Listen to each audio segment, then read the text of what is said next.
Hi everyone, welcome to Zaman chemistry.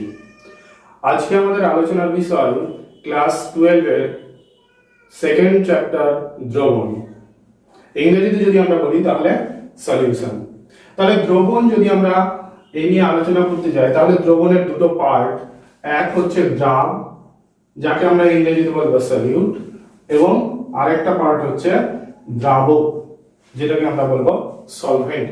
এই দুটোর সমন্বয়ই হলো একটা দ্রবণ। তাহলে দ্রবণের দুটো জিনিস থাকবে, একটা দ্রাব থাকবে আর একটা দ্রাবক থাকবে। তাহলে দ্রাব কাকে বলবো, দ্রাবক কাকে বলবো সেটা আমাদের জানতে হবে।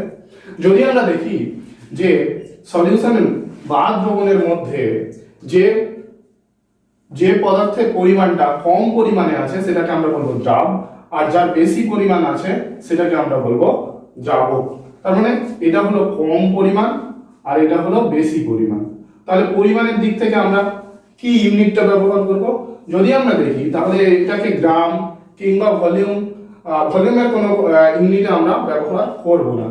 আমাদের দেখতে হবে যে কম বা বেশি সেটা কিসের উপর ভিত্তি করে বলবো, সেটা বলবো যে তাদের মোল সংখ্যা কি রকম আছে। মোল সংখ্যা যদি বেশি হয় তাহলে সেটা হলো দ্রাবক, মোল সংখ্যা যদি কম হয় তাহলে সেটা হলো দ্রাব। তাহলে এই দুটোর সমন্বয়ে আমরা কি জানলাম, দ্রাবক। তাহলে এর একটা রিয়েল এক্সাম্পল যদি আমরা দেখি, নরমাল আমাদের খুব পরিচিত একটা উদাহরণ, সেটা হলো যদি আমরা চিনির শরবত বানাই তাহলে চিনির শরবতে কি আছে, তাতে জল আছে আর তাতে চিনি আছে। তাহলে এখানে আমরা কম পরিমাণ যদি মোলের দিক থেকে দেখতে যাই তাহলে কম পরিমাণে দেওয়া থাকবে চিনিটা এবং বেশি পরিমাণ দেওয়া থাকবে জলটা। তাহলে এখানে চিনিটা দ্রাব হিসেবে কাজ করছে এবং জলটা দ্রাবক হিসেবে কাজ করছে। তাহলে এবার যদি আমরা চিনির শরবতের যদি কথা বলি তাহলে যদি সমান পরিমাণ যদি আমরা নিই আর এতে সাপোজ আমরা 1 চামচ পরিমাণ চিনি দিলাম আর এতে 2 চামচ পরিমাণ চিনি দিলাম, তাহলে এদের মধ্যে একটা গাঢ়ত্বের পার্থক্য আমরা দেখতে পাবো। গাঢ়ত্বের আমরা পরে বলছি যে এর মধ্যে স্বাদের দিক থেকে যদি আমরা বলি তাহলে এটা কম মিষ্টি আর এটা বেশি মিষ্টি। তাহলে এই যে পার্থক্য, ভৌত ধর্মের পার্থক্যটা আমরা দেখতে পাচ্ছি সেটা হচ্ছে দ্রাবের পরিমাণের উপর ভিত্তি করে। এটা পরিমাণ, দ্রাবকের পরিমাণ যদি সেম থাকে কিন্তু দ্রাবের পরিমাণ যদি আলাদা হয় তাহলে কিন্তু তার মধ্যে মিষ্টতার যা পরিমাণ সেটা কিন্তু আলাদা হবে।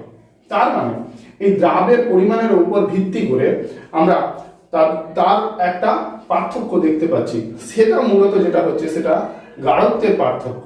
তাহলে যদি আমরা এই দ্রবণ করতে যাই তাহলে প্রথমে আমাদেরকে যেটা জানতে হবে সেটা হচ্ছে যে কি আমরা গাঢ়ত্বকে কি কি রূপে প্রকাশ করতে পারি, কি কি ইউনিট দিয়ে প্রকাশ করতে পারি।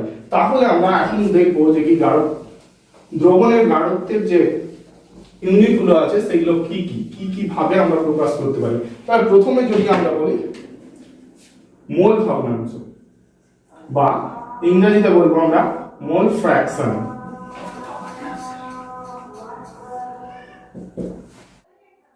তাহলে মোল ভগ্নাংশ যখন আমরা বলছি তাহলে আমরা দেখলাম যে কি মোল সংখ্যার পার্থক্য কিন্তু আমরা দেখতে পাবো দ্রবণের ক্ষেত্রে। দ্রাব কম পরিমাণে থাকবে, মানে মোল পরিমাণ কম থাকবে দ্রাবের, এবং দ্রাবকের মোল পরিমাণ বেশি থাকবে। তাহলে মোল ভগ্নাংশ যদি আমরা দেখি তাহলে দেখতে পাবো যে দ্রাবের মোল সংখ্যা যদি আমরা ধরে নিই n1 এবং দ্রাবকের মোল সংখ্যা যদি আমরা ধরে নিই n2, তাহলে আমরা যদি দেখি যে n1 এবং n2 তাহলে টোটাল মোল সংখ্যা, সর্বমোট মোল সংখ্যা আমরা কত পাবো, n1 প্লাস n2। তাহলে মোল ভগ্নাংশ যদি আমরা বলি তাহলে মোল ভগ্নাংশ হচ্ছে যে টোটাল মোলের সাপেক্ষে কোনো একটা পদার্থ কতটা পরিমাণ আছে, মানে তার মোল সংখ্যা কত। তাহলে যদি আমরা এই দ্রাবের মোল ভগ্নাংশ বিচার করতে চাই তাহলে সেই ক্ষেত্রে সাপোজ আমরা বললাম যে কি দ্রাবের মোল ভগ্নাংশ হলো x1, তাহলে আমরা সেটা হচ্ছে যে কি টোটাল মোল সংখ্যার সাপেক্ষে সেটা কতটা পরিমাণ আছে। তাহলে টোটাল মোল হলো n1 প্লাস n2, তাহলে সেখানে দ্রাব কতটা পরিমাণ আছে n1। এবং যদি আমরা দ্রাবকের মোল সংখ্যা n2 থাকে আর ধরে যদি নিই আমরা যে দ্রাবকের মোল ভগ্নাংশ x2, তাহলে আমরা এর ক্ষেত্রে পাবো n1 plus n2 divided by n1 plus n2। তাহলে সর্বমোট যতটা পরিমাণ আছে তার সাপেক্ষে দ্রাবক কতটা আর যদি আমরা দ্রাবের কথা বলি তাহলে তার সাপেক্ষে টোটালের সাপেক্ষে সে কতটা পরিমাণ আছে। তাহলে এটা হলো দ্রাবের মোল ভগ্নাংশ এবং এটা হলো দ্রাবকের মোল ভগ্নাংশ। তাহলে আমরা যদি এবার দুটোকে যোগ করতে যাই তাহলে x1 x2 মোল ভগ্নাংশ, যেহেতু একটা দ্রবণের ক্ষেত্রে দ্রাব এবং দ্রাবক এই দুটো নিয়েই একটা সলিউশন তৈরি হচ্ছে বা দ্রবণ তৈরি হচ্ছে, তাহলে এদের মোল ভগ্নাংশকে যদি আমরা যোগ করি তাহলে পুরো সলিউশন বা দ্রবণটা পাচ্ছি। তার মানে এর ক্ষেত্রে আমরা এটা ইকুয়াল টু 1 পাবো। আমরা যদি হিসাব করে দেখি তাহলেও কিন্তু সেটাই দাঁড়ায় n1 x1 সমান সমান কি n1 divided by n1 plus n2 plus x2 equal to n2 divided by n1 plus n2। তাহলে একে যদি আমরা ভগ্নাংশে যোগ করি তাহলে নিচে n1 প্লাস n2 নিচে n1 প্লাস n2 আছে, তাহলে এদের n1 প্লাস n2 আমরা উপরেও কি পাবো n1 plus n2 equal to 1। তাহলে এই যে সমীকরণটা সেটা আমাদের কাজে দেবে যে x1 plus x2 equal two 1। তাহলে এই সমীকরণ থেকে আমরা বলতে পারবো যে x1 equal to 1 minus x2 কিংবা x2 equal two 1 minus x1। তাহলে দ্রাবের মোল ভগ্নাংশ কতটা হবে, দ্রাবকের মোল ভগ্নাংশ কত হবে, সেটা একটা যদি আমাদের বলে দেওয়া থাকে তাহলে অন্যটা আমরা অনায়াসে বের করতে পারবো। এটা হলো মোল ভগ্নাংশ। এরপরে নেক্সট যদি আমরা দেখি, নেক্সট যে ইউনিটটা গাঢ়ত্ব প্রকাশ করবে সেটা আমরা ধরছি শতকরা ইউনিট। আমরা বিভিন্ন সময় দেখতে পাবো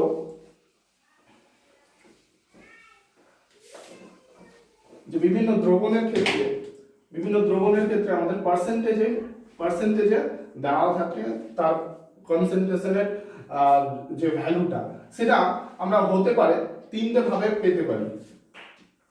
এক যে W বাই W মানে weight by weight, V by V volume by volume এবং W বাই V মানে ওয়েট বাই ভলিউম। তার মানে যদি আমরা দেখি percentage unit W by W ইউনিটে, তখন আমরা কি বুঝবো এই পার্সেন্টেজ W বাই W, এটা বলতে আমরা বুঝবো যে উপরে যেটা আছে উপরে আমরা ওয়েট বসাচ্ছি, নিচেও কি বসাচ্ছি ওয়েট বসাচ্ছি। সাপোজ আমরা বললাম যে কি 10% W বাই W কোন একটা দ্রবণ, তাহলে সেটা বলতে বোঝাবে যে এতে উপরে যেটা আছে সেটা দ্রাবের পরিমাণ নির্দেশ করবে, নিচে যেটা আছে সেটা টোটাল দ্রবণের পরিমাণ নির্দেশ করবে। তার মানে যদি আমরা 10%টাকে ভাঙি তাহলে 10 বাই 100 পাবো, উপরে কি পাবো W, নিচেও কি আছে W। তার মানে উপরে আমরা দ্রাবের পরিমাণকে নির্দেশ করছি ওয়েট, অতএব আমরা পাবো সেটা গ্রামে। নিচে কি বসাবো আমরা টোটাল দ্রবণ বসাবো। তাহলে আমরা দ্রাব 10 গ্রাম এবং দ্রবণ যদি 10 গ্রাম থাকে তাহলে সেটাকে বলবো 10% W বাই W। আর যদি আমরা V বাই V নিই তাহলে সাপোজ 15% V বাই V। তার অর্থ যে V উপরে V আছে মানে আয়তন নির্দেশ করছে, নিচেও V আছে তার মানে আয়তন নির্দেশ করছে। উপরেরটা হচ্ছে দ্রাবের আয়তন আর নিচেরটা হচ্ছে দ্রবণের আয়তন। তাহলে 15% যদি আমরা বলি তাহলে 15% ইকুয়াল টু হচ্ছে 15 বাই 100। এখানে আছে ভলিউম, তাহলে সেটাকে আমরা যদি ml এ প্রকাশ করি তাহলে নিচে ভলিউম আছে সেটাকে আমরা ml এ প্রকাশ করব। তাহলে এই 15% V বাই V এর অর্থ হলো যে 100 ml দ্রবণের মধ্যে 15 ml দ্রবীভূত আছে, তাহলে সেই দ্রবণটাকে আমরা বলছি 15% V বাই V। আর যদি আমরা W বাই V এর কথা বলতে যাই তাহলে সাপোজ আমরা নিলাম 25% W বাই V কোনো একটা দ্রবণ আমাদের দেওয়া আছে। এর অর্থ কি, এর অর্থ উপরে আমরা কি দেখতে পাচ্ছি W, তার মানে ওয়েট নির্দেশ করছে, নিচে কি দেওয়া আছে V, তার মানে ভলিউম নির্দেশ করছে। তাহলে আমরা 25% কে আমরা 25 বাই 100 এইটা লিখতে পারবো। উপরে আমরা এখানেও দ্রাবকে বসিয়েছি, উপরে যেটা থাকবে সেটা দ্রাব আর নিচে যেটা থাকবে সেটা দ্রবণ। অর্থাৎ যে ভগ্নাংশটা আমরা পাচ্ছি সেই ভগ্নাংশের লবে যেটা আছে সেটা দ্রাব নির্দেশ করছে এবং ভরটা দ্রবণের টোটাল পরিমাণকে নির্দেশ করছে। তাহলে এখানে আমরা পাচ্ছি যে 25 উপরে ওয়েট আছে, তার মানে আমরা গ্রামে বসালাম সাপোজ, আর ভলিউম সাপোজ আমরা বসালাম ml এ। তার অর্থ যে 25% W/V এর অর্থ বুঝবো আমরা 100 ml কোনো দ্রবণের মধ্যে 25 গ্রাম কোনো দ্রবীভূত আছে। তাহলে এই হলো আমাদের শতকরা মাত্রা বা পার্সেন্টেজে কোনো একটা সলিউশনের আমরা কনসেন্ট্রেশন বা গাঢ়ত্বের ইউনিটকে কি করে প্রকাশ করতে পারি তার আলোচনা। তাহলে আমরা তিনটে শতকরা মাত্রাতেই আমরা তিনটে পেলাম, W/W, V/V এবং W/V, এই তিনটা। এরপরে আমরা যাব নেক্সট যে টপিক, যে কনসেন্ট্রেশন ইউনিট আমরা বের করতে পারবো সেটা ppm ইউনিট। ppm তাহলে ppm ইউনিট যদি আমরা দেখি বা ppm একক, ppm কথাটার অর্থ পুরো কথা যদি আমরা বলতে যাই তাহলে p for parts, p for per, m for million. আর মিলিয়ন মানে আমরা জানি 10 লাখ, তার মানে 10 লাখ 1 2 3 4 5 6 ছয়টা শূন্য, একের পরে ছয়টা শূন্য, তার অর্থ 10 টু দি পাওয়ার 6। তাহলে 1 মিলিয়ন ইকুয়াল টু আমরা 10 টু দি পাওয়ার 6 পাবো। তাহলে parts per million ppm unit. তাহলে এটা কি রকম যদি আমরা দেখি যে এই ইউনিটটা কখন আমরা ব্যবহার করব, সব সময় আমরা এমন কোন দ্রবণ পাবো না যে দ্রবণের ক্ষেত্রে কোন একটা ভলিউমে যদি দ্রবণ আমরা দেখি তাহলে তাতে খুব বেশি পরিমাণ দ্রবীভূত আছে। সেই দ্রাবের পরিমাণ যদি খুব কম পরিমাণ হয় তাহলে এই পার্টস পার মিলিয়ন এই ইউনিটটা আমরা নরমালি ব্যবহার করি। তাহলে সেই ক্ষেত্রে পার্টস পার মিলিয়ন যখন আমরা বলছি তার অর্থ দাঁড়াবে এইরকম যে কোনো একটা দ্রবণ আমরা নিয়েছি, তাহলে তাতে দ্রবণ নিচে আমরা দিব দ্রবণ আর উপরে দ্রবীভূত থাকবে। মিলিয়ন আমরা যেহেতু বলেছি তাহলে ইনটু 10 টু দি পাওয়ার 6 করব। কখন? যখন আমরা দ্রবণকে মিলিলিটারে এবং দ্রাবকে গ্রামে, তাহলে আমরা ppm ইউনিটে গ্রাম দ্রবণ ml ইনটু 10 টু দি পাওয়ার 6 পাবো। যদি আমরা এটাকে ইউনিট চেঞ্জ করে যদি বসাতে চাই তাহলে দ্রবণকে আমরা সাপোজ লিটারে বসালাম, দ্রবণকে যদি আমরা লিটারে বসাই তাহলে দ্রাবকে আমরা তখন বসাবো মিলিগ্রামে। তখন কিন্তু আমাদের 10 টু দি পাওয়ার 6 এই ইউনিটটা এই টার্মটা তখন গুণ হিসেবে থাকবে না। তার কারণ কি, যদি আমরা গ্রাম মিলিলিটার 10 টু দি পাওয়ার 6 এখান থেকে আমরা মিলিগ্রাম বাই লিটারে আসতে পারবো। কেন? যে যদি আমরা গ্রাম থেকে মিলিগ্রামে যাই তাহলে সেটা হচ্ছে 10 টু দি পাওয়ার 3, তাহলে 1 গ্রাম ইকুয়াল টু হচ্ছে 10 টু দি পাওয়ার 3 মিলিগ্রাম। আর যদি আমরা ml থেকে লিটারে যাই তাহলে 1 ml ইকুয়াল টু হচ্ছে 10 টু দি পাওয়ার -3 লিটার। তাহলে আমরা গ্রাম থেকে যদি মিলিগ্রামে আসি এবং ml থেকে যদি লিটারে যাই তাহলে সেক্ষেত্রে আমরা কি দেখতে পাবো, যে সাপোজ আমরা কি করলাম যে 1 গ্রাম থেকে গেলাম মিলিগ্রামে, তাহলে আমরা 10 টু দি পাওয়ার 3 মিলিগ্রাম লিখতে পারবো। আর এই দ্রবণ 1 litre equal to 10 to the power -3 litre এখন প্রকাশ করছে, তো আমরা লিটার লিখতে পারবো। তাহলে এখানে আমরা 10 টু দি পাওয়ার 6 কে আমরা 10 to the power 3 into 10 to the power 3 লিখতে পারি। ঠিক একই রকম ভাবে এই সংখ্যাটাকে আমরা কি লিখতে পারবো, 10 to the power 3 divided by 10 to the power -3। তাহলে এই 10 টু দি পাওয়ার 6 এর বদলে আমরা 10 to the power 3 divided by 10 to the power -3 লিখতে পারি। তাহলে এখানে উপরে দিয়েছি 10 টু দি পাওয়ার 3, নিচে 10 টু দি পাওয়ার -3। তাহলে আমরা গ্রামকে মিলিগ্রামে কনভার্ট করলাম, মিলিলিটারকে লিটারে কনভার্ট করলাম, তখন কিন্তু আমাদের এই 10 টু দি পাওয়ার 6 এই টার্মটা থাকবে না। তাহলে আমাদের যখন আমাদের যেরকম সুবিধা হবে সেই হিসাবে আমরা গ্রাম কিংবা মিলিগ্রাম, লিটার কিংবা মিলিলিটার ইউনিট ব্যবহার করে ppm এককে কোনো দ্রবণের গাঢ়ত্ব নির্ণয় করতে পারবো। এরপরে আমরা যে ইউনিটে আসবো সেটা হচ্ছে মোলারিটি।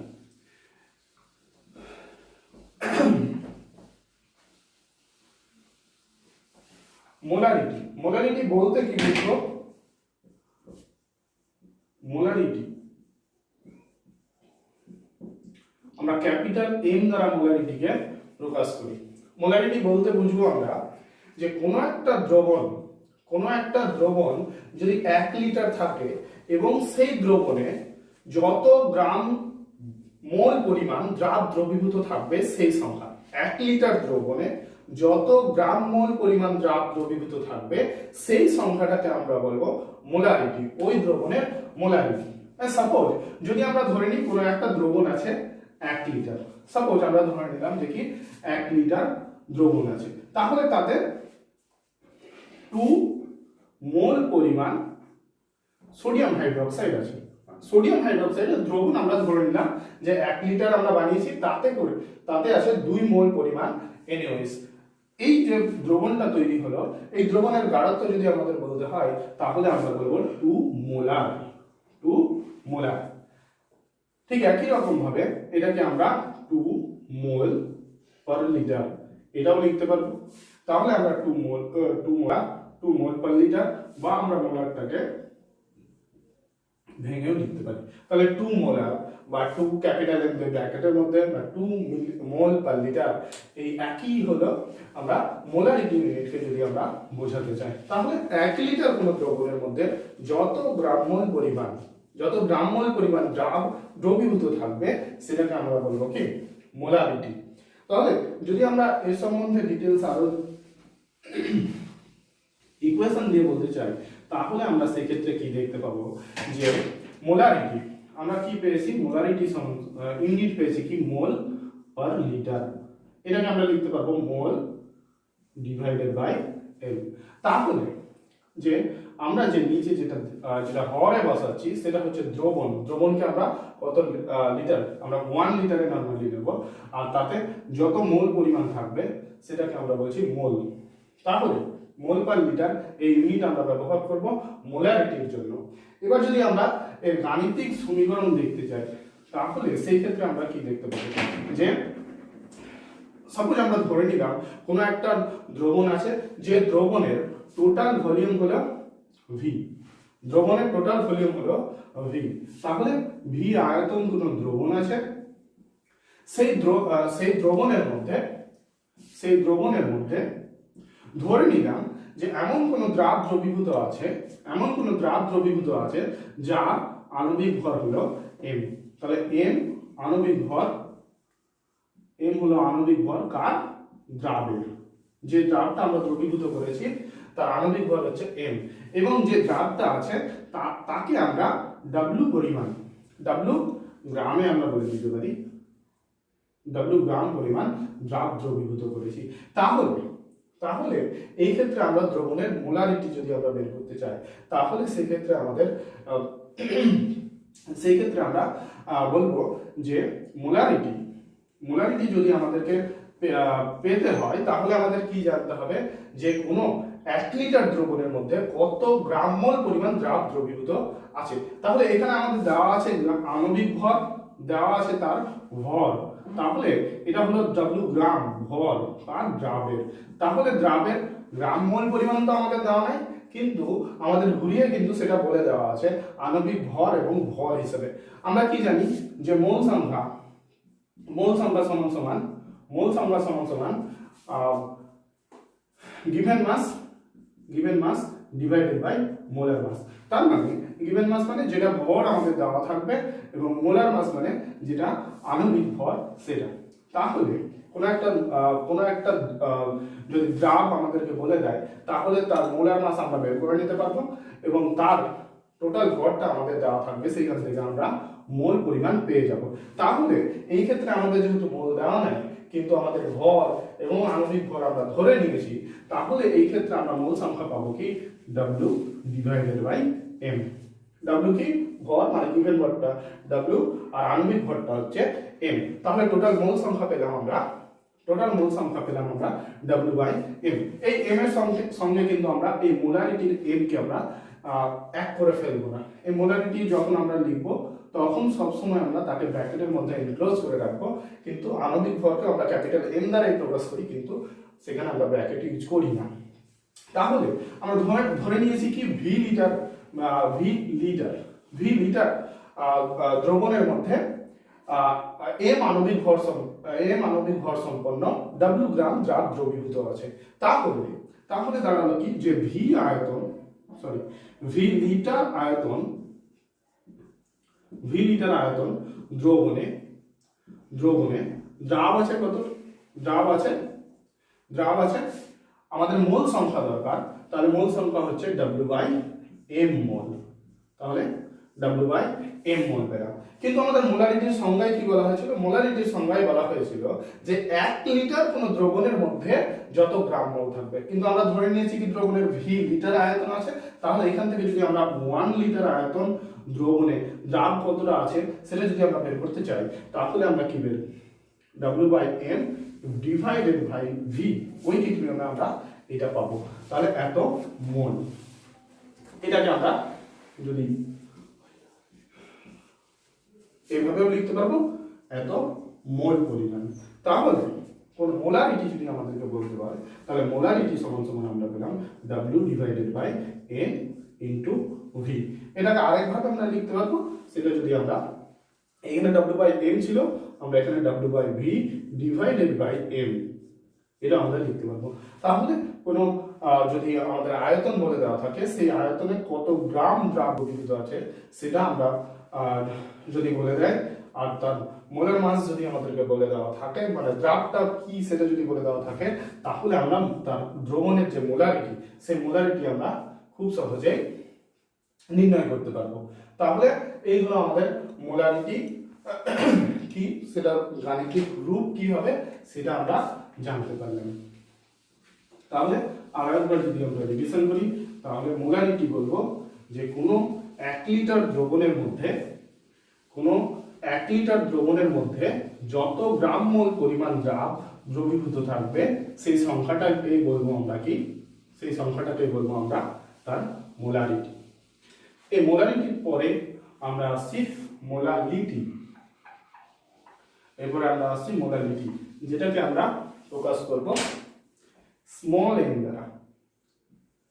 আগেরটা আমরা প্রকাশ করেছিলাম ক্যাপিটাল এন, এখন আমরা ইউজ করব স্মল এন। তাহলে মোলারিটি যেটা আমরা বললাম, সেখানে আমরা কি নিয়েছিলাম, যে কোনো একটা দ্রাব নিয়েছিলাম, সেটা কত গ্রাম মোল পরিমাণ ছিল 1 লিটার দ্রবণের মধ্যে। তাহলে 1 লিটার দ্রবণে যে গ্রাম মোল পরিমাণ সংখ্যাটা থাকবে, 1 লিটার দ্রবণে যে দ্রাবের যত গ্রাম মোল পরিমাণ থাকবে, সেই সংখ্যাটাকে আমরা বলেছিলাম কি, মোলারিটি। এবার আমরা মোলালিটি যদি বলি, তাহলে মোলালিটির ক্ষেত্রে এখানে আমরা বলেছিলাম 1 লিটার দ্রবণ। দুটো জিনিস আমাদের লক্ষ্য করার বিষয়, যে আমরা এখানে দ্রাবের কত গ্রাম মোল পরিমাণ দ্রবীভূত আছে সেটাকেই নেব, আর এখানে আমরা 1 লিটারকে 1000 ml ও লিখতে পারি। তাহলে 1000 ml বা 1 লিটার দ্রবণের মধ্যে কত গ্রাম মোল দ্রাব দ্রবীভূত আছে সেটাকে আমরা বলেছি মোলারিটি।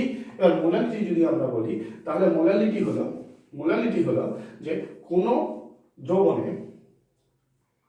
কোনো দ্রবণ যদি তৈরি হয়, তাহলে তাতে আমাদের কি দরকার পড়বে, দ্রাব এবং দ্রাবক। এখানে আমরা সবসময় দ্রবণের রেসপেক্টে দ্রাবের কথা বলেছিলাম, কিন্তু মোলারিটি যখন বলবো তখন কিন্তু আমাদের দ্রবণ নয়, আমরা দ্রাবকের সাপেক্ষে দ্রাবকে হিসেব করব। তার মানে মোলারিটি যখন আমরা বলছি তখন বলবো যে 1000 গ্রাম, মোলারিটি যখন বলেছিলাম তখন আমরা বলেছিলাম যে মোলারিটি যখন বলেছি তখন আমরা বলেছিলাম গ্রাম মোল, নিচে দিয়েছিলাম আমরা লিটার ভলিউম। এটা কি ছিল, ভলিউম, নিচে ভলিউম দিয়েছিলাম কার, দ্রবণের।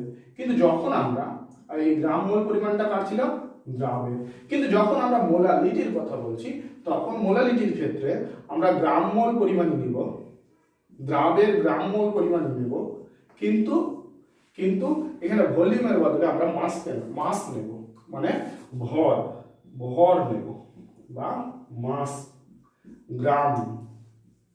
গ্রাম ইউনিটে নেব। আর এখানে আমরা দ্রবণের রেসপেক্টে দ্রাবকে ভাবছিলাম, কিন্তু এখন আমরা এই যে ভর বা মাস যেটা দিচ্ছি গ্রাম ইউনিটে, সেটা আমরা নেব কি, দ্রাবককে। তার মানে যে ভর আমরা এটা নিব 1 কেজি বা 1000 গ্রাম। তাহলে 1000 গ্রাম কোন দ্রাবকে যত গ্রাম মোল পরিমাণ দ্রাব দ্রবীভূত থাকবে, সেই সংখ্যাটাকে বলবো আমরা মোলালিটি। বোঝা গেল? তাহলে 1000 গ্রাম বা 1 কেজি কোন দ্রাবকের মধ্যে যতটা পরিমাণ গ্রাম মোল দ্রাব দ্রবীভূত থাকবে সেই সংখ্যাটাকে বলবো আমরা মোলালিটি। তাহলে যদি আমাদের বলা হয় যে কোনো একটা দ্রবণের ক্ষেত্রে মোলালিটি হলো 2, বা সাপোজ আমরা ধরে নিলাম যে 5 মোলার কোনো দ্রবণ আমাদেরকে যদি বলে দেয়, তাহলে এর অর্থ কি দাঁড়াবে? 5 মোলাল দ্রবণ, এই স্মল এর দ্বারা আমরা মোলাল দ্রবণকে বোঝাই। 5 মোলাল দ্রবণ বলতে আমরা বুঝবো যে যদি 1000 গ্রাম কোনো দ্রাবক উপস্থিত থাকে আর তাতে আমরা 5 মোল পরিমাণ দ্রাব দ্রবীভূত করি, তাহলে যে দ্রবণটা আমরা পাবো সেটা হচ্ছে কি 5 মোলাল দ্রবণ। তাহলে এবার যদি আমরা এর গাণিতিক রূপ দেখতে যাই, তাহলে সেটা আমরা কি দেখতে পারি? ধরে নিলাম যে আমরা কোনো একটা দ্রবণ নিয়েছি, দ্রবণ হচ্ছে W1 গ্রাম, দ্রবণের পরিমাণ হচ্ছে W1 গ্রাম, তাতে আমরা W2 গ্রাম দ্রাব দ্রবীভূত করেছি, তাহলে দ্রবণ যদি W1 হয়, দ্রাব যদি W2 হয়, তাহলে আমরা দ্রাবক কত পাবো? দ্রাবক হবে যে দ্রবণের মাইনাস দ্রাব, কারণ দ্রাব প্লাস দ্রাবক যদি দ্রবণ হয়, তাহলে দ্রাবক সমান আমরা দ্রবণ মাইনাস দ্রাব লিখতে পারি। তাহলে দ্রবণের মোট পরিমাণ হচ্ছে W1, সেখান থেকে যদি দ্রাবের পরিমাণ আমরা বিয়োগ করি, তাহলে আমরা টোটাল দ্রাবক কতটা আছে সেটা আমরা বলতে পারবো। তাহলে দ্রাবক কত আছে? W1 মাইনাস W2 গ্রাম। তাহলে যদি আমরা মোলালিটির সংজ্ঞা দেখি, তাহলে মোলালিটির সংজ্ঞাতে বলা হলো যে 1000 গ্রাম বা 1 কেজি কোনো দ্রাবকের মধ্যে যত গ্রাম মোল পরিমাণ দ্রাব দ্রবীভূত থাকে। তাহলে এখানে আমাদের দিয়েছি কি W2, তাহলে এখানে আমাদের তার আণবিক ভরও দরকার, কারণ যদি আমরা দেখি, ধরে নিলাম কি এর ক্ষেত্রে তার আণবিক ভর, দ্রাবের আণবিক ভর সাপোজ M2, তাহলে দ্রাবের W2 গ্রাম দ্রবীভূত করেছি, যার আণবিক ভর হচ্ছে M2। তাহলে এখান থেকে তার আমরা গ্রাম মোল বা মোল সংখ্যাটা আমরা বের করতে পারবো। তাহলে মোল সংখ্যা আমরা আগেই জেনে নিলাম যে কি ভর বাই আণবিক ভর, তাহলে ভর এখানে W2, আণবিক ভর হচ্ছে M2, তাহলে আমরা তার মোল সংখ্যা, দ্রাবের মোল সংখ্যা আমরা পাবো W2 ডিভাইডেড বাই M2। তাহলে মোলালিটিতে বলা হয়েছিল যে কি 1 কেজি বা 1000 গ্রাম কোনো দ্রাবকের মধ্যে যত গ্রাম মোল পরিমাণ দ্রাব দ্রবীভূত থাকবে সেই সংখ্যাটাকে আমরা বলবো মোলালিটি। তাহলে আমরা এখন কি দেখতে পাচ্ছি যে 1000 গ্রাম বা 1 কেজি তো আর নেই, আমাদের দ্রাবক আমরা W1 মাইনাস W2 গ্রাম পাচ্ছি।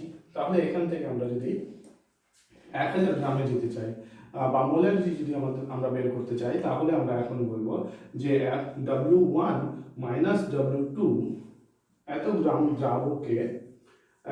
দ্রাবকে দ্রাব আছে কতটা পরিমাণ? আমরা ধরেই নিয়েছি W2 পরিমাণ, W2 গ্রাম পরিমাণ দ্রাব দ্রবীভূত আছে। তাহলে 1 গ্রাম দ্রাবকে দ্রাব কত আছে? তাহলে সেটা যদি আমরা বের করি, তাহলে 1 গ্রাম করতে গেলে আমরা ঐকিক নিয়মে W2 divided by W1 minus W2 গ্রাম পাবো, কিন্তু আমাদের দরকার মোলালিটি দরকার, তার মানে আমাদের 1000 গ্রাম দরকার। তাহলে 1000 গ্রাম দ্রাবকে দ্রাব উপস্থিত থাকবে W2 ইন্টু 1000 ডিভাইডেড বাই, আমরা এখানে গ্রাম লিখেছিলাম কিন্তু আমরা মোল লিখতে হবে। তাহলে এখানে W2 ডিভাইডেড বাই M2 মোল পরিমাণ, যত মোল পরিমাণ দ্রবীভূত থাকে সেটাকে আমরা মোলালিটি বলি। তাহলে 1000 গ্রাম দ্রাবকে কত মোল পরিমাণ থাকবে? এখানে M2, তাহলে M2 নিচে চলে আসবে, তাহলে W1 minus W2 into M2 মোল পরিমাণ। তাহলে W1 মাইনাস W2 গ্রাম দ্রাবকে দ্রাব দ্রবীভূত আছে W2 ডিভাইডেড বাই M2 মোল পরিমাণ আমরা আগেই পেয়েছিলাম। তাহলে 1 গ্রাম দ্রাবকে দ্রাব দ্রবীভূত আছে W2 ডিভাইডেড বাই M2, এটা যা ছিল তাই থাকলো, আর এটা নিচে চলে এলো। 1000 গ্রামে যখন আমরা বের করতে গেলাম, তখন 1000 গ্রাম উপরে গুণ হয়ে গেল, আর এই M2 আর W1 মাইনাস W2 গুণ হয়ে গেল। তাহলে আমরা 1000 গ্রামে এই পরিমাণ, এত মোল পরিমাণ দ্রবীভূত থাকতে দেখতে পাবো। তাহলে 1000 গ্রাম দ্রাবকে এত মোল পরিমাণ দ্রবীভূত আছে, এটাই হলো আমাদের মোলালিটির গাণিতিক রূপ। তাহলে আমরা যদি বলি যে আমরা মোলালিটি ব্যবহার করছি কখনো, মোলালিটি কখনো ব্যবহার করছি, তাহলে এদের এত বিভাজন মানে আমরা এতগুলো ইউনিটকে কেন ব্যবহার করছি, বিভিন্ন জনের সুবিধা, বিভিন্ন ইউনিট ব্যবহারের সুবিধা আমাদের আছে। যেমন যদি আমরা বলি যে মোলালিটির ক্ষেত্রে কিন্তু আমরা ভর শুধুমাত্র পেয়েছি। মানে মোলালিটির সম্বন্ধে আমরা কি পেলাম, molality W2 divided by into 1000 divided by W1 minus W2 into M2। তার মানে উপরে পেলাম দ্রাবের ভর ইন্টু 1000 ডিভাইডেড বাই দ্রাবকের ভর ইন্টু দ্রাবের আণবিক ভর বা আণবিক ওজন। এই হলো মোলালিটি। তাহলে এটা আণবিক ভরের কোনো একক নেই। এটা যদি আমরা গ্রামে প্রকাশ করি তাহলে W2 কেও গ্রামে প্রকাশ করবো, তাহলে এখানেও আমরা কিন্তু কোনো ইউনিট পাবো না। তাহলে এই ক্ষেত্রে আমরা কি দেখতে পাচ্ছি যে মোলালিটির ক্ষেত্রে এমন কোনো কিছুর উপরে সে নির্ভর করে না যেটা কিনা টেম্পারেচার ডিপেন্ডেন্ট। তাহলে টেম্পারেচার ডিপেন্ডেন্ট মানে তাপমাত্রা বা উষ্ণতার উপরে নির্ভরশীল নয় এরকম সবগুলো রাশি। তার মানে মোলালিটি, যদি আমরা টেম্পারেচার চেঞ্জ করি তাহলে কোনো দ্রবণের মোলালিটি চেঞ্জ হবে না। কিন্তু যদি আমরা মোলারিটি যখন আমরা বলেছিলাম তখন বলেছিলাম যে কি মোল পার লিটার, তার মানে নিচে আমরা ভলিউম ইউনিটকে ব্যবহার করেছিলাম। কিন্তু আমরা জানি যে কি ভলিউম উষ্ণতার সাথে পরিবর্তনশীল। তাহলে উষ্ণতা যদি চেঞ্জ হয় তাহলে ভলিউম চেঞ্জ হয়ে যাবে, ভলিউম চেঞ্জ হলে মোল পার লিটার এই যে আমরা রেশিওটা পাবো সেটা চেঞ্জ হয়ে যাবে। সেটা যদি চেঞ্জ হয় তাহলে আমরা যে মোলারিটি মানে আমরা কোনো একটা সময় কোনো একটা টেম্পারেচারে যখন কোনো একটা মোলার দ্রবণ বানালাম তাহলে তার যে কনসেন্ট্রেশন, তার যে গাঢ়ত্ব থাকলো সেটা কিন্তু টেম্পারেচারের উপরে ভ্যারি করে চেঞ্জ হয়ে যাবে।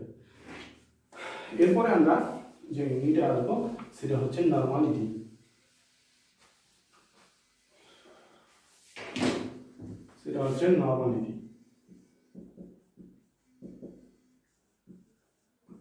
নরমালিটিকে আমরা প্রকাশ করবো ক্যাপিটাল N দ্বারা। তাহলে নরমালিটির সঙ্গে মোলারিটিরও একটু মিল আছে। যেরকম আমরা মোলারিটির কোথাও মিল খুঁজে পেয়েছিলাম, একই রকম ভাবে মোলারিটির সঙ্গে নরমালিটিরও মিল পাবো। আমরা মোলারিটি যখন বলেছিলাম তখন কি নিয়েছিলাম, যে কি নিচে নিয়েছিলাম লিটার, উপরে নিয়েছিলাম মোল।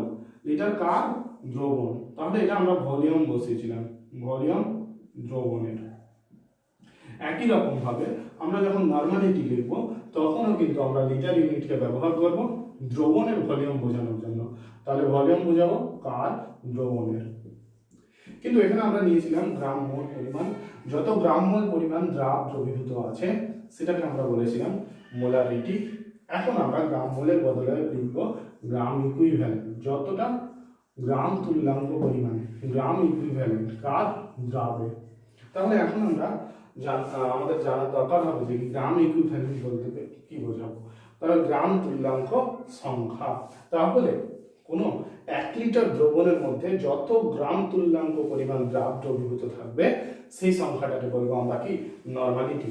তাহলে আমরা ক্লাস 11-এ পড়ে এসেছি তুল্যাঙ্ক হার, সেখানে আমরা গ্রাম তুল্যাঙ্ক সংখ্যা নির্ণয় করতে শিখেছি। যদি আমরা বলি, আমরা রিভিশন পারপাসে যদি বলার চেষ্টা করি যে কি গ্রাম ইকুইভ্যালেন্ট, গ্রাম তুল্যাঙ্ক ভার আমরা কি করে নির্ণয় করব সেটা যদি বলি, সাপোজ আমরা নিয়ে নিলাম কোনো একটা অ্যাসিড HNO3, তাহলে এর ক্ষেত্রে আমরা তুল্যাঙ্ক ভার কত পাবো। গ্রাম তুল্যাঙ্ক আমরা যেরকম মোল সংখ্যা যখন বের করছিলাম তখন আমরা বলেছিলাম কি ভর বাই আণবিক ভর মানে given mass by molar mass আমরা বলেছিলাম। একই রকম ভাবে এখন যদি আমরা তুল্যাঙ্ক, সেখানে আমরা মোল সংখ্যা বের করেছিলাম, তুল্যাঙ্ক সংখ্যা যদি আমরা বের করতে চাই তাহলে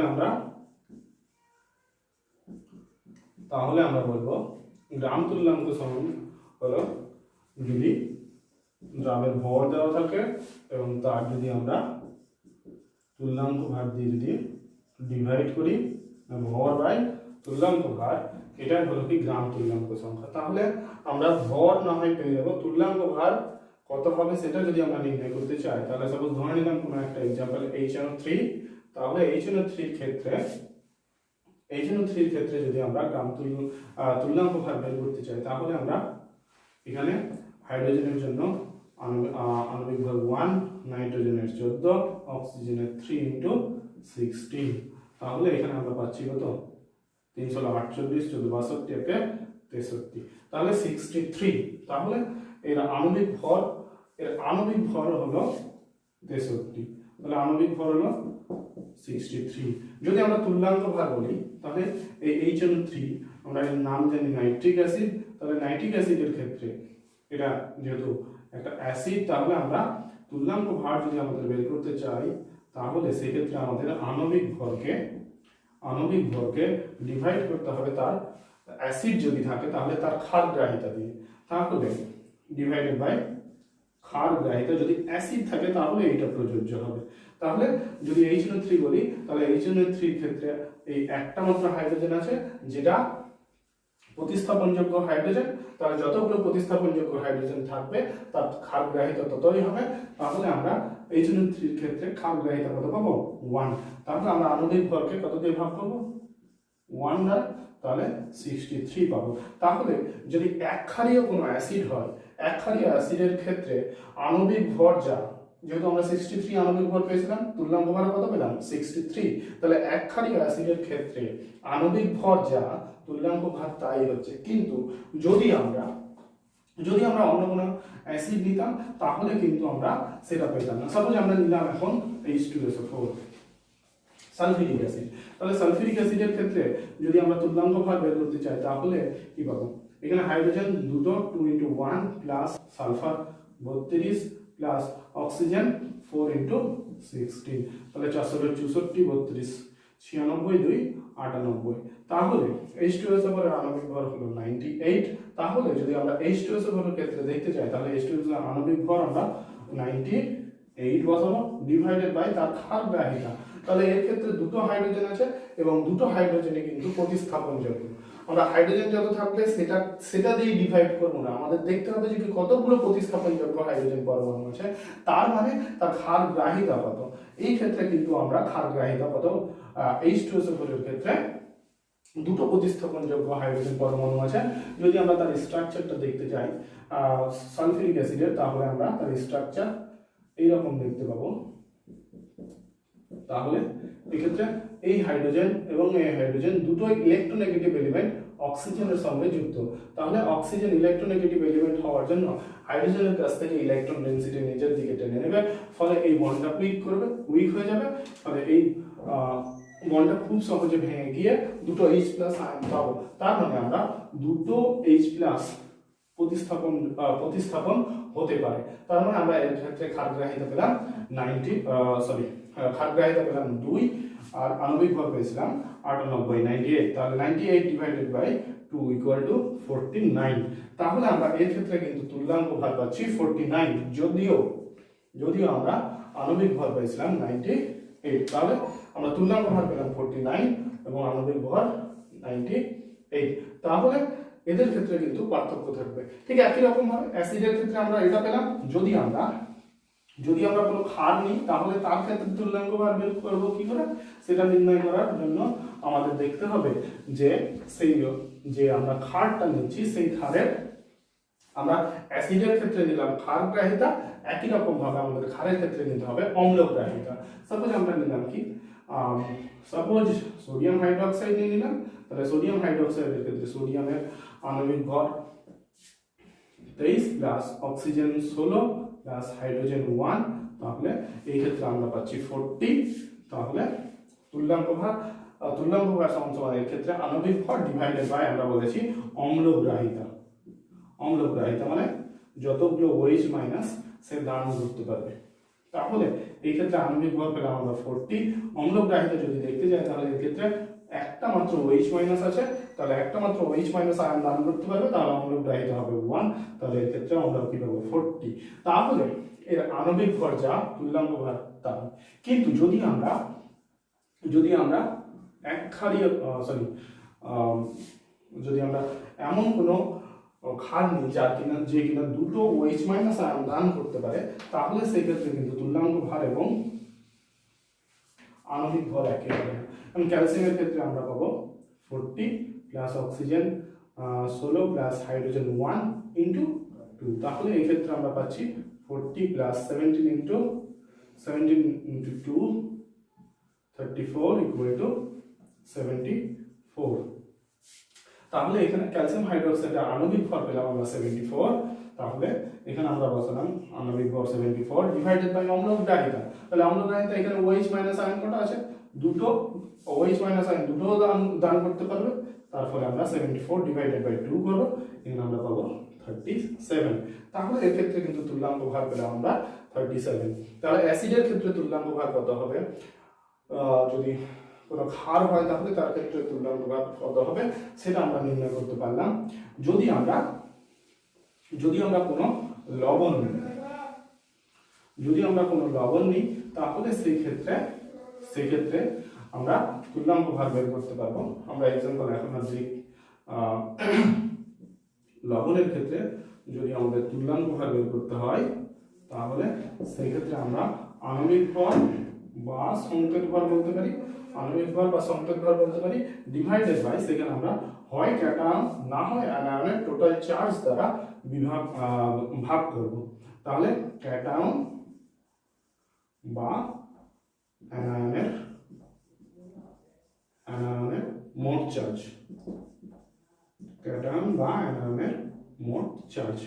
তাহলে সাপোজ যদি আমরা aluminium sulphate Al2SO4 whole thrice, তাহলে এর ক্ষেত্রে আমরা হিসাব করে দেখে নেবো যে আণবিক ভর কত হবে, আমরা সেটা এখন দেখছি না।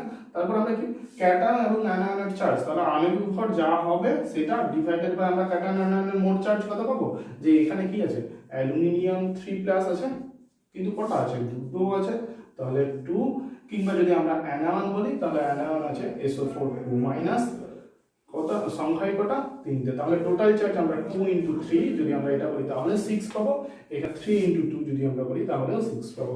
তাহলে ক্যাটায়নের টোটাল চার্জ বসাই, অ্যানায়নের টোটাল চার্জ বসাই, আমরা সেম পাবো, এখানে আমরা ডিভাইডেড বাই 6 করব। আণবিক ভর যা হবে সেটাকে 6 দিয়ে যদি আমরা ভাগ করি তাহলে অ্যালুমিনিয়াম সালফেটের ক্ষেত্রে তুল্যাঙ্ক ভার পেয়ে যাবো। একই রকম ভাবে অন্যান্য যদি লবণ থাকে তাহলে সেই ক্ষেত্রে আমরা বের করে নিতে পারবো। তাহলে এইগুলো আমাদের তুল্যাঙ্ক ভার হিসেব করার যা নিয়ম, সেটা অলরেডি আমরা এখানে পড়ে আসছি, কিন্তু এখানে একটু রিভিশন করে নিলাম।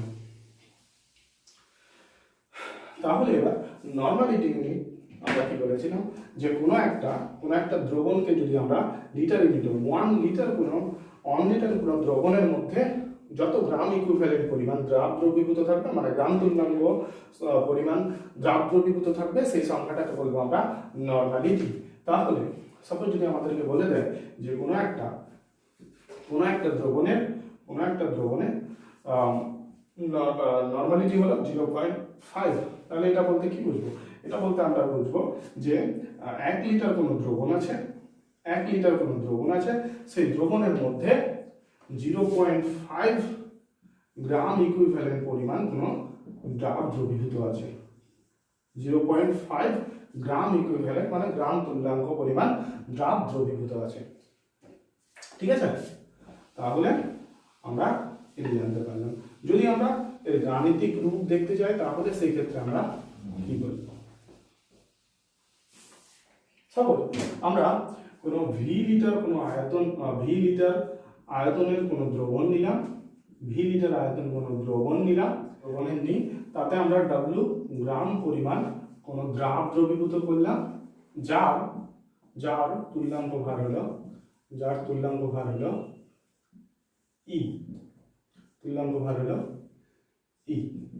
তাহলে এই ক্ষেত্রে আমরা তার নরমালিটি যদি বের করতে চাই তাহলে আমরা কি জেনেছি যে 1 লিটার দ্রবণের মধ্যে যত গ্রাম ইকুইভ্যালেন্ট পরিমাণ, তাহলে এখানে আমরা গ্রাম নিয়েছি এবং তুল্যাঙ্ক ভার নিয়েছি, তাহলে এখান থেকে দ্রাবের কত গ্রাম তুল্যাঙ্ক পরিমাণ আছে সেটা নির্ণয় করতে পারবো।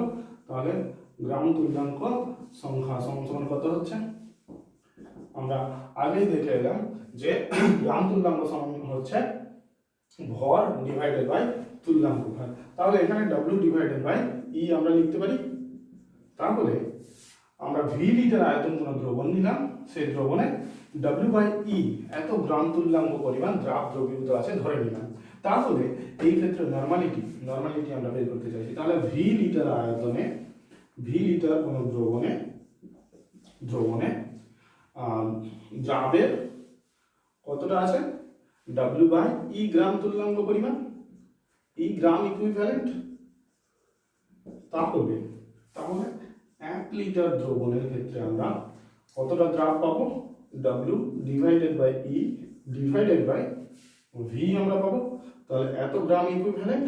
তাহলে আমরা এটাকে W divided by E into V এই আকারেও লিখতে পারি, কিংবা আমরা W divided by V divided by E এই আকারেও লিখতে পারি। তাহলে আমরা V লিটার দ্রবণে আমরা গ্রাম ইকুইভ্যালেন্ট আমাদের জানা ছিল, এখন আমরা 1 লিটার দ্রবণে কত গ্রাম ইকুইভ্যালেন্ট পরিমাণ দ্রাব দ্রবীভূত আছে সেটা পেয়ে গেলাম। তাহলে আমরা নরমালিটি সমান W divided by V divided by E এইটা আমরা লিখতে পারবো। ঠিক আছে? তাহলে নরমালিটি গ্রুপ দাঁড়ালো এটা। তাহলে যদি আমরা দেখি যে নরমালিটির সাথে মোলারিটির কি সম্পর্ক, তাহলে আমরা দেখতে পাবো যে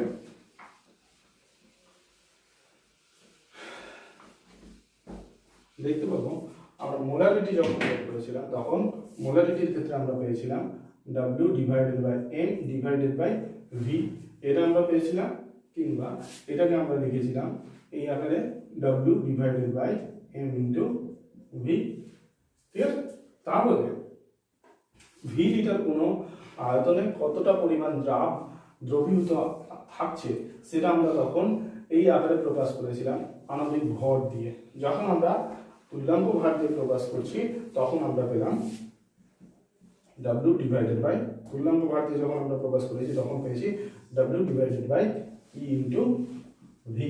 তাহলে আমরা এটাকে বলেছিলাম মোলারিটি, আর এখন আমরা এটাকে বলতে পারি কি, নরমালিটি। তাহলে মোলারিটিকে আমরা এটা অলরেডি পেয়ে এসেছি, নরমালিটিকে এখন আমরা এটা পেলাম। তাহলে আমরা যদি নরমালিটি সমান এবং মোলারিটি সমান এই দুটো লিখতে পারি, তাহলে আমরা এখান থেকে লিখতে পারি W সমান M molarity into M into V। ঠিক একই রকম ভাবে এই নরমালিটি থেকে আমরা W সমান normality into E into V এটা লিখতে পারি। তাহলে মোলারিটি সমান W divided by M into V ছিল, সেখান থেকে আমরা W কে বের করলাম। তাহলে W সমান হলো M molarity into molar mass into V। এখানে আমরা সেই W দ্রাবের ভরই আমরা বের করছি, নরমালিটি ইন্টু গ্রাম তুল্যাঙ্ক ইন্টু ভলিউম। তাহলে আমরা দেখতে পাচ্ছি কি এর দুদিকে W আছে, মানে ভর আমরা লিখতে পেরেছি। তাহলে দুটোকে যদি আমরা সমান করতে যাই তাহলে এই ক্ষেত্রে আমরা পাবো M ইন্টু V সমান N into E into V। বা আমরা দেখতে পাচ্ছি এখানেও V আছে, V ক্যান্সেল আউট করে দিলাম। তাহলে আমরা মোলারিটি সমান পাচ্ছি M কে আমরা এদিকে নিয়ে আসলাম। তাহলে E divided by M into N এই আকারে লিখতে পারি, কিংবা যদি আমরা নরমালিটি আকারে লিখি তাহলে নরমালিটি সমান ইটাকে তখন বাম দিকে নিয়ে এলাম। তাহলে আমরা পেলাম M divided by E into molarity. তাহলে এই হলো আমাদের মোলারিটির সঙ্গে নরমালিটির সম্পর্ক। তাহলে যদি কোনো দ্রবণের মোলারিটি আমাদের জানা থাকে তাহলে আমরা নরমালিটি অনায়াসে বের করতে পারবো। অনেক সময় যদি আমাদের মনে হয় যে তুল্যাঙ্ক ভার বা গ্রাম তুল্যাঙ্ক সংখ্যা বের করতে প্রবলেম হচ্ছে, তাহলে সেই ক্ষেত্রে যদি আমরা মোলারিটি বের করে নিতে পারি তাহলে সেই হিসেবে আমরা নরমালিটির ভ্যালুটা পেয়ে যাবো, কারণ আমরা M ডিভাইডেড বাই E করলে সেই নর্মালিটিতে আমরা পেয়ে যাব দ্রবণের। তাহলে দ্রবণের মোলারিটি থেকে নর্মালিটিতে কি করে কনভার্ট করতে হবে, কি করে আমরা পরিবর্তন করতে পারবো, সেটাও আমরা পাবো। আমরা মোলারিটি নর্মালিটি ইন্টারকনভার্সন খুব সহজে করতে পারবো। তাহলে এই হলো আমাদের আজকের আলোচনা, যে কনসেন্ট্রেশন ইউনিট কোনো একটা দ্রবণের যে গাঢ়ত্ব, সেই গাঢ়ত্ব প্রকাশের যে যে ইউনিট থাকে, যে যে দ্বারা আমরা কোনো একটা দ্রবণের গাঢ়ত্ব প্রকাশ করবো, সেই সম্বন্ধে আলোচনা করলাম। প্রথমে আমরা জেনেছি মোল ভগ্নাংশ, তারপরে আমরা জানলাম শতকরা। শতকরার মধ্যে আমরা তিনটে পেয়েছিলাম, W/W, V/V এবং W/V। ঠিক একই রকম ভাবে তারপরে আমরা ppm ইউনিট পেয়েছিলাম। ppm ইউনিটের পরে আমরা মোলারিটি নিয়ে আলোচনা করেছি, এখন আমরা মোলার নর্মালিটি নিয়ে আলোচনা করলাম, এবং মোলারিটি নর্মালিটির মধ্যে কি সম্পর্ক সে সম্বন্ধে আলোচনা করেছি। এই সম্বন্ধে যে সব গাণিতিক প্রশ্ন আছে তার সমাধান আমরা পরের ক্লাসে করে নেব। আজ এই পর্যন্তই। Thank you.